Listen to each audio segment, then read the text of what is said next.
अहिल्यानगर जिल्ह्यातील पाथर्डी तालुक्यातून एक हृदयद्रावक बातमी समोर आली आहे।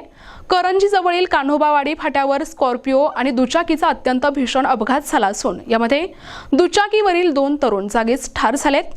धडक इतकी जोराची होती की दुचाकीचा अक्षरशः चक्काचूर झाला। या घटनेमुळे संपूर्ण पाथर्डी तालुक्यात हळहळ व्यक्त केली जात आहे।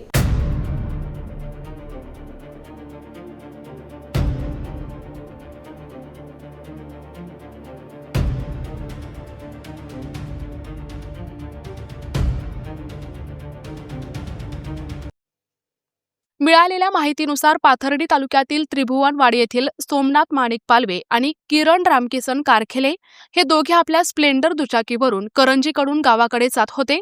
याचवेळी तिसगावकडून अहिल्यानगरच्या दिशेने जाणाऱ्या स्कॉर्पिओने त्यांच्या दुचाकीला अपूर्वा पेट्रोल पंपासमोर जोरदार धडक दिली। ही धडक इतकी भीषण होती की दुचाकीचे पुढचे चाक निखळून लांब पडले आणि दोनही तरुण हवेत उडून रस्त्यावर आदळले। यामध्ये दोघांचाही जागीच मृत्यू झालाय। अपघाताचा आवाज होताच पेट्रोल पंप आणि जवळील हॉटेलमधील कामगारांनी मदतीसाठी धाव घेतली। करंजी पोलीस चौकीचे हेड कॉन्स्टेबल अल्ताफ शेख यांनी तात्काळ घटनास्थळी पोहोचून स्कॉर्पिओमधील जखमीला उपचारासाठी नगरला हलवले, तर मृत तरुणाचे पार्थिव पाथर्डी उपजिल्हा रुग्णालयात पाठवून दिले। अपघातात मृत झालेले सोमनाथ आणि किरण हे दोनही तरुण अविवाहित होते। तरुण मुलांचा असा दुर्दैवी अंत झाल्याची बातमी त्रिभुवनवाडी गावात समजताच संपूर्ण गावावर दुःखाचा डोंगर कोसळला आहे।